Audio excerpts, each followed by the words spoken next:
Hello and welcome to another episode of Earth911's Sustainability in Your Ear. I'm Mitch Ratcliffe, and today we want to talk about biophilic communities, that is, communities that are designed to embrace green environmental wellness in combination with an urbanism or a suburbanism, depending on how you want to describe it, of small communities that live together in with a focus on art and creativity and food and good experience. And we are pleased to be joined by Steve Nygren, who is the founder of Serenbe, which is a community outside of Atlanta in the Chattahoochee Hill Country. Steve, welcome to the show. How are you today?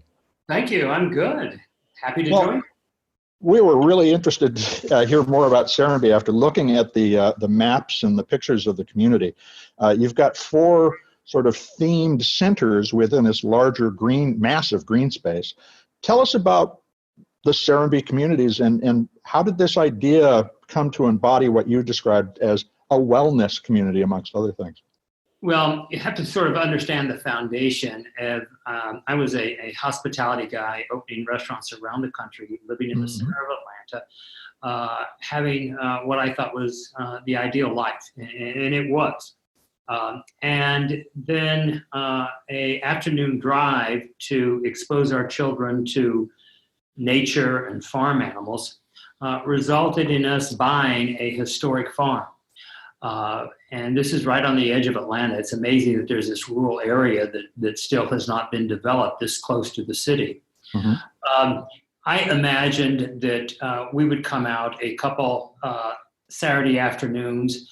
I thought it was a good investment because open land that close to Atlanta would be great.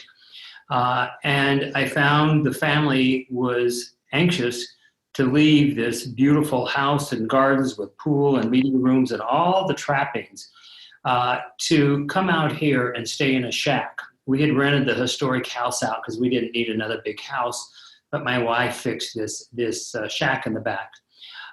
And doing that every weekend and every vacation for 3 years was a value shift for me. And I had an opportunity to sell the company, the big house, resign from most boards, and stepped off the treadmill of life, if you will. Then in my 7th year of retirement, we became concerned that urban sprawl would destroy this paradise that we had found. Right here on the edge, Atlanta is, everything that Atlanta has to offer is right there. 30 minutes to 45 minutes away. And my first reaction to save my backyard was to buy more land. And at 900 acres, I realized I couldn't keep showing up to those closings. And 900, 1,000, 2,000 acres really doesn't protect you in the path of urban sprawl. And so that led to the effort to organize 500 landowners. And we did a land use change of 40,000 acres, modeled it after the English village system, where they had good land laws after World War II that's prevented sprawl. And we passed that in 2002. And then it was my responsibility to take our land and demonstrate how these principles could actually economically and socially work. And that was the beginning of Serenbe, and we broke ground in 2004. So tell me a little about the four different communities. How are they different, and what does each reflect?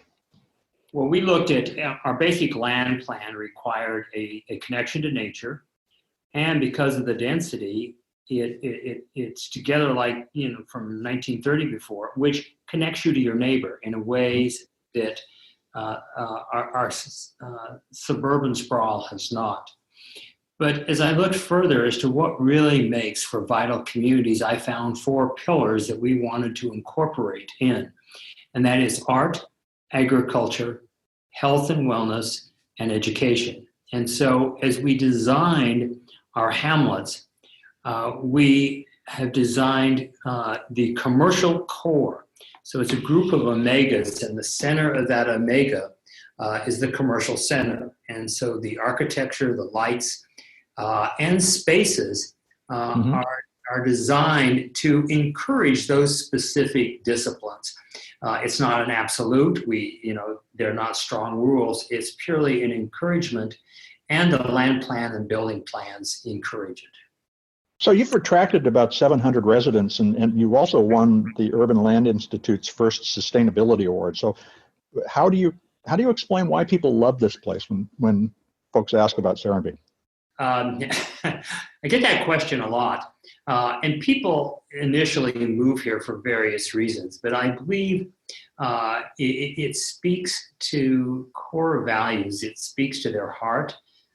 If people logically can't figure out why they're attracted or why they should move, but they respond to what we've done.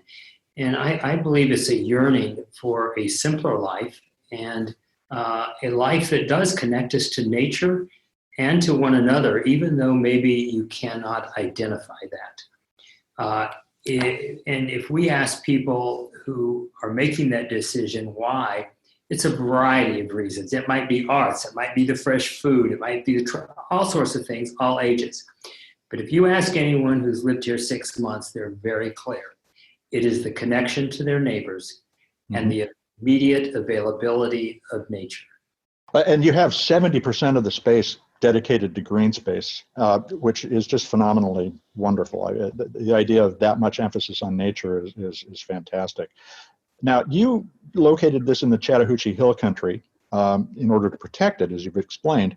Are there other places like this that you've identified or that you believe after flying over them that would be great places to locate a wellness and nature-centric community? We've had that question a lot, and we believe this is the largest geographic area this close, this part of a metropolitan area that exists in the United States and possibly the world.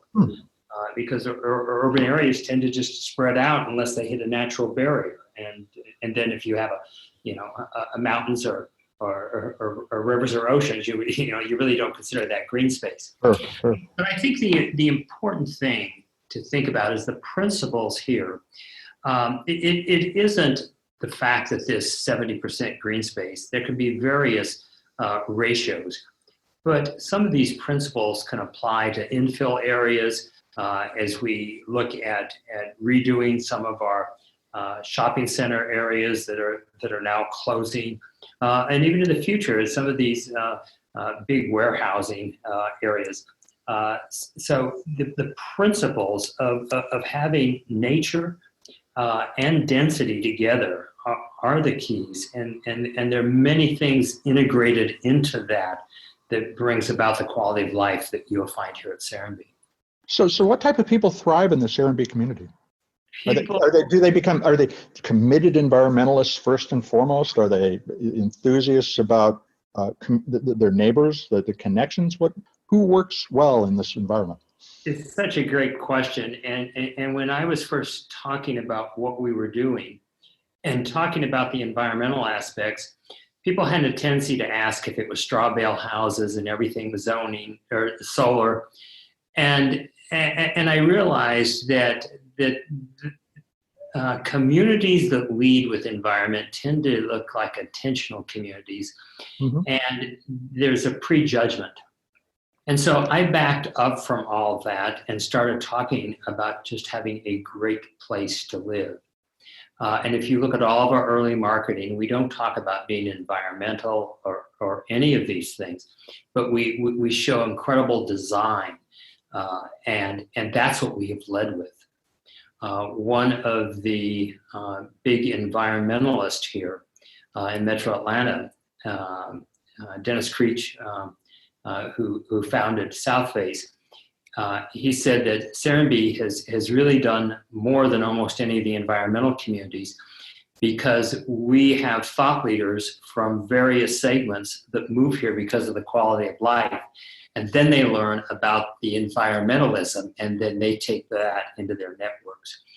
So when I think about who lives here and what the commonality is, it's difficult to identify because we have a complete age range, race range, sexual orientation, political spectrum, everything. But I realize that everyone here, I believe I can confidently say, has a sense of hope. Because that's what they identify to when they come here. There's a spirit. And A pessimist is going to think this is too good to be true, and they tend to not come. And so to have a community that has this incredible spirit of we can do, you just feel it. One of the common things that we hear is everyone waves. And if someone's here 48 hours, they start waving back to total strangers. And that's just a complete sense of amazing. Like I say, I also believe that everyone here has a passport, no matter their economic base or their age. And so everyone here has a global outlook on life. And that's not true of very many communities or groups. No, in fact, I just returned from a trip to Denver and was out in the sprawling suburbs. And they're defined first by sort of a commercial center that precedes all the other considerations. And it's clear that you've thought about the people and the living experience first.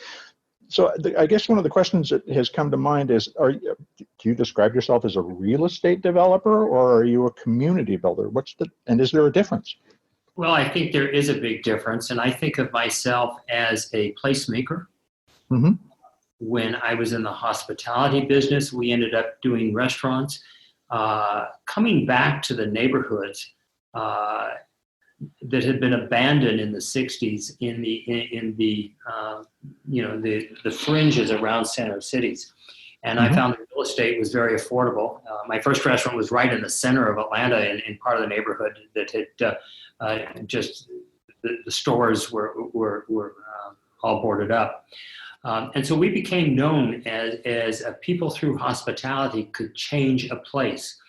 When the Pennsylvania Development Authority worked on Pennsylvania Avenue between the White House and the Capitol, and if you remember that in the 70s, that was a pretty bad place to walk in after dark. We were one of the first 5 restaurants that they got to commit to come in to start changing that in the early 80s. And you look at that area today. So of my 36 restaurants, the majority of them were in places that were depressed, and we turned them around through hospitality. So it was through placemaking. And so as I wanted to develop the area here in an effort to save it, we realized that hospitality was a key piece of placemaking. And our first restaurant, coffee shop, was opened by the time the 4th resident had moved in, which if I were a developer, I would have never taken that step, because developers tend to count rooftops before they put any commercial entity in. Sure. A lot of people must be bringing parts of their background to the businesses that you're establishing there. You've got bookstores, you've got galleries and things like that. Is that also part of the transition people go through, is to remake what they did in the, let's just call it the old world, to work in this new, more environmentally conscious and community-oriented world that you're creating? I think that's a fair assessment. We find people move here and suddenly they're inspired to do something different. You have either people in their early years of retirement decide to step back into the business world. Other younger people bring part of what they have already been doing, and this is just an extension of that. And others recreate their lives for a simpler lifestyle. And do you work with the businesses in order to get them started? I mean, for instance, when I looked and saw that you had a bookstore, I thought, that's fantastic. I would love to be able to wander down and read. But I also am aware of the economics of bookstores, and they are always struggling. Is there a way that you can help ensure that the right mix is there over the course of time? We find that everyone needs to stand on their own, and everyone does. But we support them in promoting them. Okay. And exposing to great things. So it is a New York reporting bookstore. So it's a great place for authors to come and do readings. And we attract people from the greater metropolitan area for many of our things. And so through the events and exposure that we have, and then just the foot traffic that we bring because of all the events we have in arts and lectures and that type of thing. Now, when looking through the maps and the pictures, I saw condo-like structures, standalone homes, and at a wide range of prices. What kind of homes do you have available in the community, and what's your advice about the best place to live in Serenbe? Well, here again, we are, rather than a development which tends to have a narrower range, we think of ourselves as building a town. Mm-hmm. And so we have that range, and we'll have a greater range in the future. As far as the best place for anyone to live, it's what meets your lifestyle. Is it contemporary, traditional? What is the size? One thing that we encourage everyone, and many people are ready to downsize, but when you move to Serenbe, you can downsize even more than you expected, because people find they're living in community rather than in the four walls of their house. And so that totally changes your lifestyle. Families with kids, they find that the kids are outside a lot more. The battle on the screens, they don't have that battle, because if kids can go out the back door and meet up with their friends at the tree house and in the woods building forts, they're going to do that absolutely, rather than staying in the house under your parents' eye on a screen. And so that's, it just depends on who you are, where you are in your lifestyle, as to which location is the best for you. So, not to put you on the spot, what's your favorite part of town?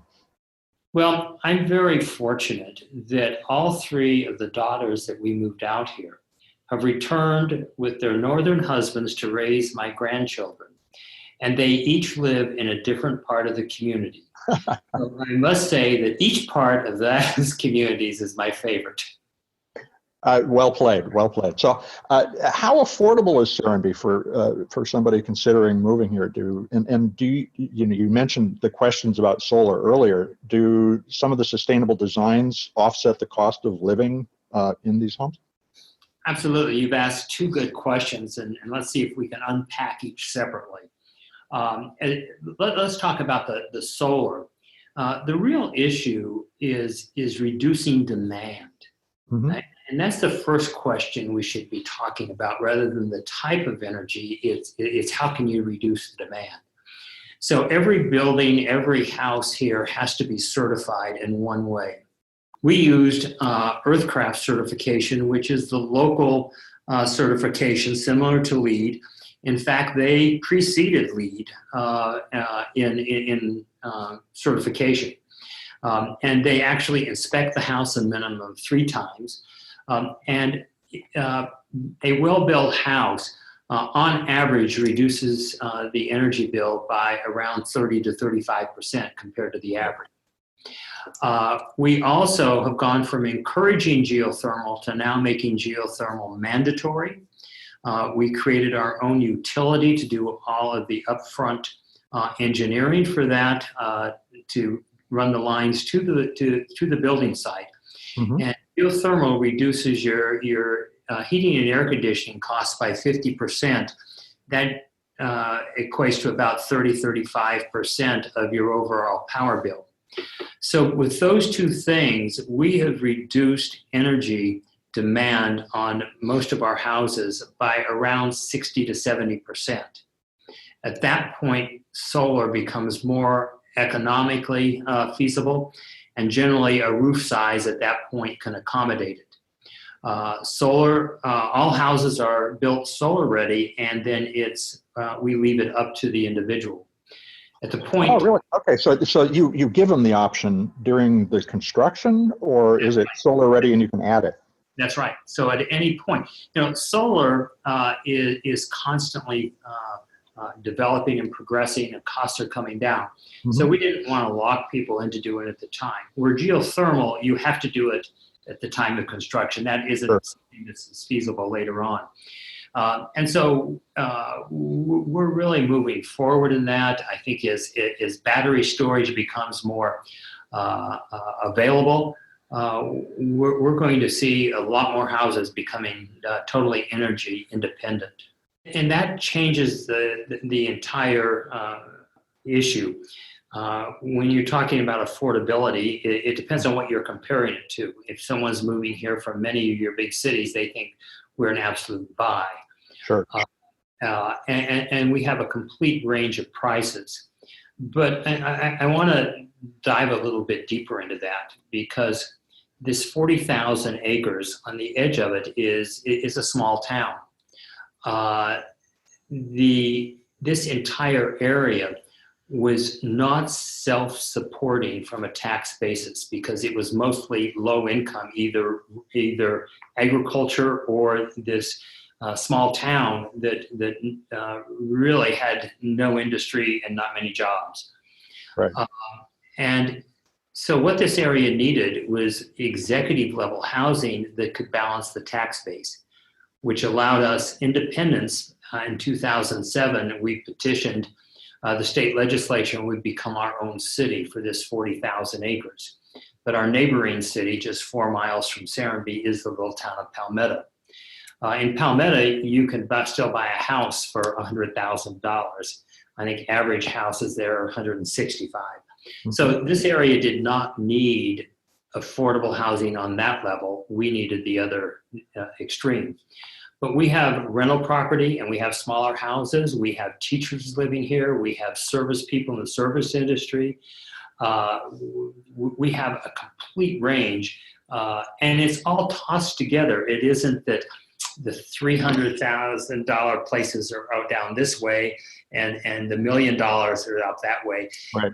It's all integrated in the way our communities 100 years ago work. And we encourage carriage houses, and we have a lot of our townhouses in 3 different sections are built on a hill. And so from the street, it's a 2-story townhouse. But the back garden, one has a bocce court, all has a lower level, and those are almost all apartments. People have the option to put an apartment or expand the house. Right. And many people find that that's a great way to help cover part of the mortgage, which allows somebody to buy more real estate than they normally would have. So can our visitors come, or our listeners visit and find out what it's like in Serenbe? As long as they buy something while they're here. Are there places to stay? We're a town. There's no gate. We have the Country Inn, which is the expansion of the historic house where we raised our children. And that is now a Country Inn. Plus, we have several people who bought in the community as second homes. It's a small portion, but they're able to put that into the inn rental program very much like an Airbnb. Okay. Because of so much corporate business we have during the week, they can almost have a free weekend house down here. So there's plenty of places to stay. We say come visit us for a meal, a theater, a weekend, or stay a lifetime. Now, we've talked a little about the future. Do you see growing this beyond Serenbe, or is this your life's work? Well, it depends on what you consider past Serenbe. I mean, we're in the midst of 65,000 acres. So there's a lot of opportunity to expand the boundaries of Serenbe or to partner with other landowners in this general area.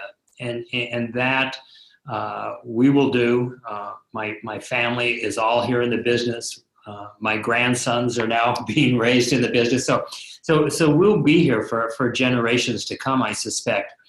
But we also want to be open source to share this, because this is a model that economically works, it socially works. One of the big things we're going to start looking at is wellness. The cost to our personal health in creating places like we have created for the last several decades.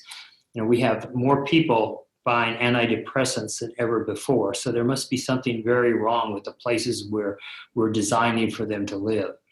And so we want to open this. And so we have created Nygren Placemaking, and that is a consulting arm that we have to help developers or cities. And we also have a conference every fall and that's Nygren Placemaking. It's on our webpage. If you go to the history and look for more, it takes you right to it. And developers literally are coming from all over the world. Sometimes they bring their local city council person or county commissioner to understand this. Sometimes we have the local government, they'll bring a developer that they're wanting to do something like this. And so we're influencing, I believe, developers literally all over the world. That's interesting, because you've really clearly distinguished yourself from what we would think of as a real estate developer. But on the other hand, you are a founder, in the sense that a community looks back on the first person in their family who lives in that community for decades or generations. And that's a completely different approach than the one that dominated during the 20th century as we grew the United States so rapidly. Now, how can listeners find out more about Serenbe and possibly get involved and move or create a community of their own? Well, the best place is to go to our website, which is www.serenbe.com. And that will take you to many links within everything we're doing, whether you're interested in arts or agriculture, education, and many of the exciting things we're up to. Well, Steve, thank you very much for joining us to talk about Serenbe. That's great. And you'll also see, because there's been great interest, we have started Serenbe Stories. And you can find that link on our webpage as well. And that's a podcast that really digs deep into a lot of these issues. That's fantastic. Well, folks, we've been talking with Steve Nygren, who's the founder of Serenbe, a wellness and green-centric community in the Chattahoochee Hills outside of Atlanta. This is Earth911's Sustainability in Your Ear. I'm Mitch Ratcliffe, your host. We'll be back with another innovator interview soon. Take care, everybody.